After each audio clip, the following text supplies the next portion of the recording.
الحمد لله الحمد لله الذي أرسل رسوله بالهدى ودين الحق ليظهره على الدين كله ولو كره الكافرون ولو كره المشركون. أشهد أن لا إله إلا الله وحده لا شريك له وأشهد أن سيدنا محمدا عبده ورسوله لا نبي بعده. اللهم صل على سيدنا محمد حبيب الله وعلى آله وصحبه ومن والاه. أما بعد فيا عباد الله اتقوا الله حق تقاته ولا تموتن إلا وأنتم مسلمون. قال الله تعالى في القرآن الكريم: أعوذ بالله من الشيطان الرجيم بسم الله الرحمن الرحيم. يا أيها الذين آمنوا اتقوا الله حق تقاته ولا تموتن إلا وأنتم مسلمون. صدق الله العظيم. Hadirin sidang jamaah Jumat yang dimuliakan oleh Allah Subhanahu wa taala.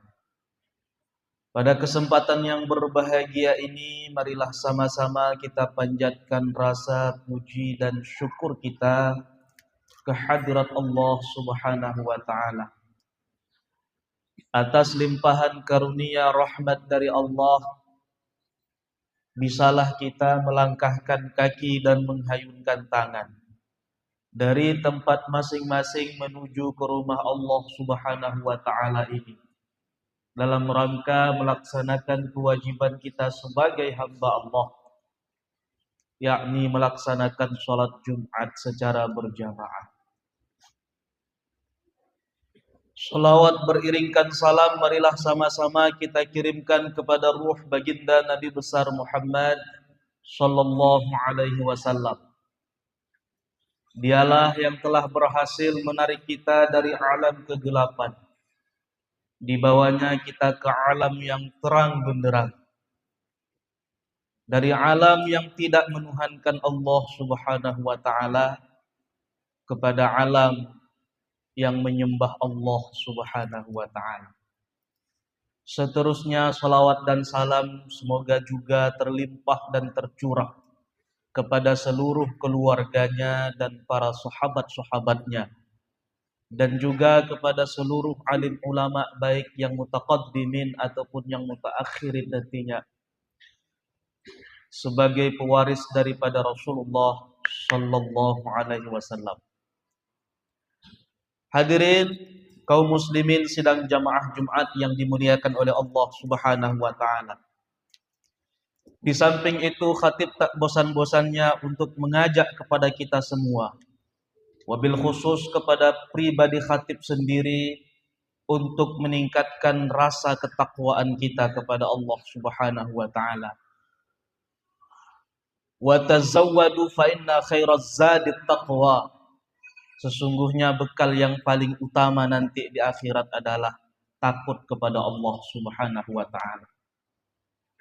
Mengerjakan segala perintah Allah dan menjauhi segala larangan-larangan Allah Subhanahu wa taala.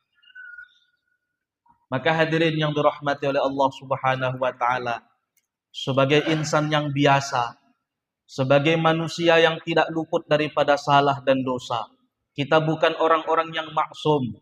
Kita bukan para anbiya, bukan para alim ulama yang hatinya dijaga oleh Allah Subhanahu wa taala. Kita hamba yang dhaif, yang artinya selalu bergelimang dengan kesalahan, selalu penuh dengan dosa dan salah.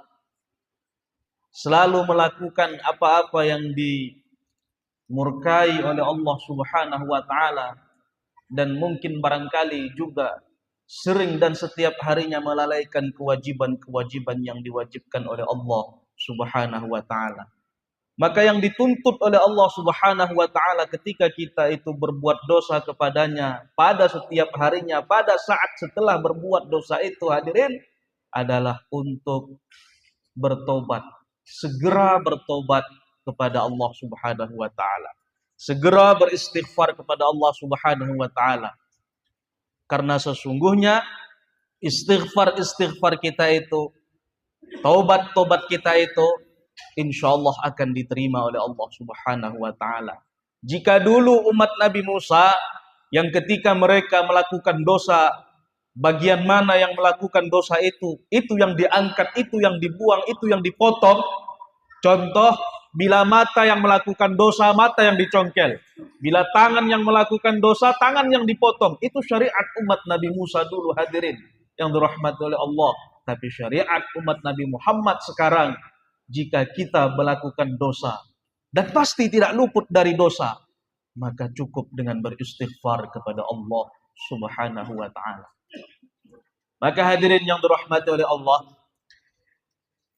di dalam kitab Nasaihul Ibad karangan Syekh Imam Nawawi, di sini akan menjadi angkatan tema khutbah kita pada siang yang berbahagia ini, dikatakan seperti ini.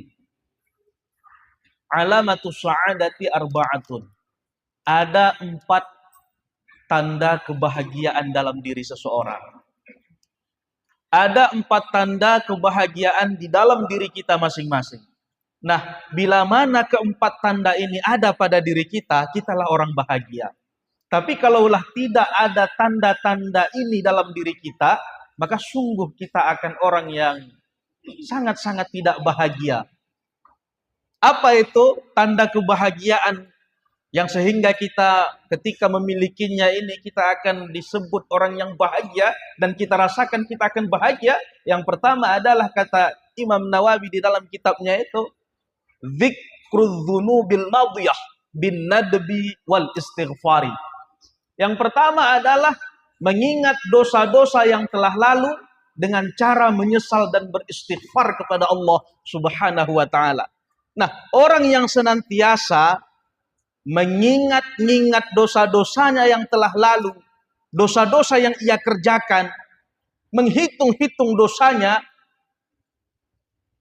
sembari ia hitung, sembari ia ingat, ia menyesal di dalam hati, lantas beristighfar kepada Allah Subhanahu wa ta'ala, ini adalah suatu ingatan yang akan menimbulkan kebahagiaan di dalam dirinya, hadirin yang dirahmati oleh Allah Subhanahu wa ta'ala.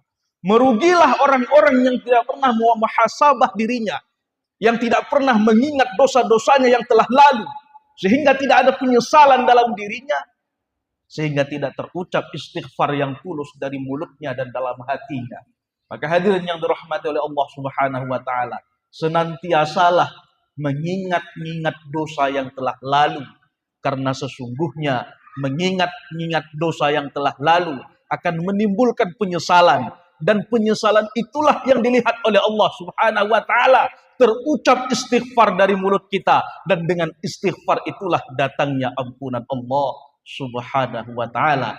Maka orang yang sering mengingat dosanya, maka dialah orang yang bahagia. Dan yang kedua, hadirin yang dirahmati oleh Allah Subhanahu wa ta'ala, tanda kebahagiaan itu adalah nisyanul hasanatil madiyah, melupakan kebaikan-kebaikan yang telah lalu. Ka'anna halam tuka, seolah-olah itu tidak pernah terjadi. Jangan sampai katakan, kalaulah bukan karena aku, kau bukan siapa-siapa. Itu kan dulu karena aku. Itu kan karena aku. Jangan pernah mengatakan kebaikan-kebaikan, mengeluarkan ucapan-ucapan yang mengingat kebaikan-kebaikan kita dulu. Lupakan.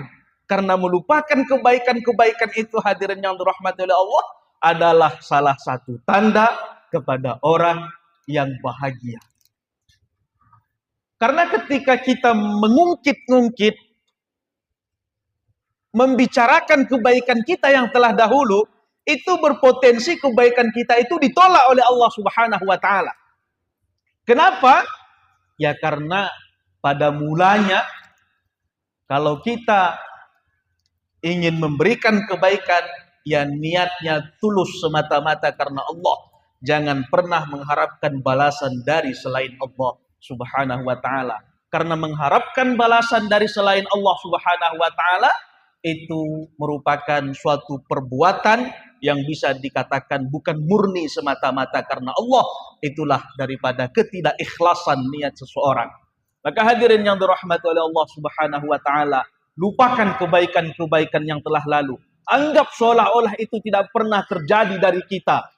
Beruntunglah kita, bersyukurlah kita. Jika kebaikan itu kita lupakan, maka sembari bersyukurlah di dalam hati kita, ya Allah, semoga dengan kulupakan kebaikan-kebaikan yang telah lalu, yang kau perbuat itu, semoga engkau kekalkan pahalanya hingga nanti bisa kupetik di yaumil akhirah.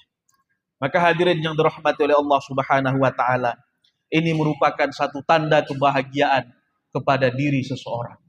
Dan yang ketiga adalah tanda kebahagiaan dalam diri seseorang itu nazarahu ila man fawqahu fil akhirah. Di dalam urusan akhirat, di dalam urusan ukhrawi, maka dia melihat orang yang lebih banyak ibadahnya daripada dirinya. Sehingga dengan seperti itu timbullah rasa ingin berlomba-lomba. Timbullah rasa ingin mengejar seperti ibadah orang yang ia lihat itu. Dalam urusan akhirat, pandanglah orang yang lebih banyak ibadahnya daripada kita. Orang yang lebih sering ke masjidnya daripada kita. Sehingga terpacu di dalam diri kita, hebatnya lah dia itu. Saya pun ingin seperti dia. Nah, berlomba-lomba dalam kebaikan seperti ini, telah Allah katakan di dalam Al-Quran, walikulli wijhatun huwa muwalliha fastabiqul khairat. Artinya apa? Allah sangat suka kepada orang yang berlomba-lomba dalam urusan kebaikan. Dalam urusan akhirat, lihatlah orang yang lebih tinggi ibadahnya daripada kita. Dengan penglihatan yang seperti ini, dengan pengamatan yang seperti ini, maka hati kita akan disenterkan kebahagiaan oleh Allah Subhanahu wa ta'ala. Yang terakhir, yang keempat hadirin, tanda kebahagiaan dalam diri kita ini adalah nazarahu ila man dunahu fid dunya. Dalam urusan dunia, dia memandang orang yang lebih rendah darinya. Sehingga timbullah rasa syukur di dalam hatinya kepada Allah Subhanahu wa ta'ala. Dalam urusan dunia, pandang orang yang lebih rendah kepada kita. Ibarat kata, orang masih memiliki sepeda. Kita sudah punya Honda. Maka hadirin yang dirahmati oleh Allah, pandang orang yang punya sepeda. Bukan pandang orang yang punya mobil. Bukan pandang orang yang lebih tinggi dunianya daripada kita. Kalau memandang orang yang lebih tinggi dunianya daripada kita, maka kita timbul rasa hasad, timbul rasa ingin cepat seperti dia, sehingga nanti pada ujung-ujungnya menghalalkan segala cara untuk mendapatkan seperti yang kita inginkan itu. Maka pada urusan dunia, pandanglah orang yang lebih rendah dunianya daripada kita. Alhamdulillah ya Allah, saya masih punya Honda, sedangkan dia hanya punya sepeda. Alhamdulillah ya Allah, Engkau masih menganugerahi saya berjalan dengan 2 kaki, sedangkan saudara saya itu hanya berjalan dengan 1 kaki. Alhamdulillah ya Allah, Engkau telah masih menganugerahi saya nikmat kehidupan, sedangkan saudara saya itu tidak lagi punya kesempatan untuk melakukan kebaikan, artinya meninggal. Pandang urusan dunia itu dengan urusan yang lebih rendah, orang yang lebih rendah dari kita. Ketika pandangan kita sudah seperti itu, maka disenterkan Allah lah kebahagiaan itu di dalam hati kita. Yang kebahagiaan itu hadirin tidak bisa diungkap dengan kata-kata. Hanya kita pribadi sendiri yang bisa merasakannya. Kata-kata miskin untuk mewakilkannya. Bagaimana sih bahagia itu? Penting kitalah merasakannya di dalam hati. Dengan keempat tanda ini hadirin yang dirahmati oleh Allah Subhanahu wa ta'ala. Walaupun begitu banyak hutang, walaupun begitu banyak masalah, walaupun begitu banyak ujian-ujian kehidupan ini, jika disenterkan Allah hati yang bahagia, tenanglah kita hadirin yang dirahmati oleh Allah, walaupun berkecamuk dengan pemikiran-pemikiran yang mengganggu pemikiran kita.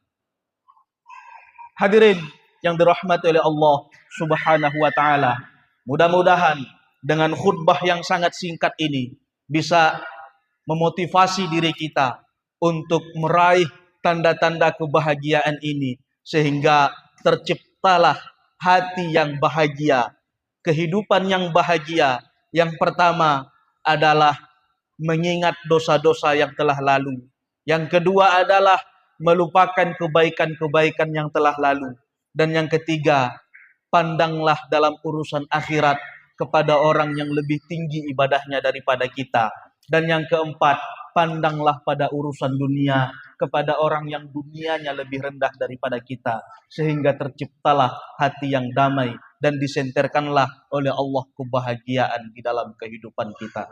Alhamdulillah, alhamdulillahi rabbil alamin, wassalatu wassalamu ala asyrafil anbiya'i wal mursalin wa ala alihi wa sahbihi ajma'in.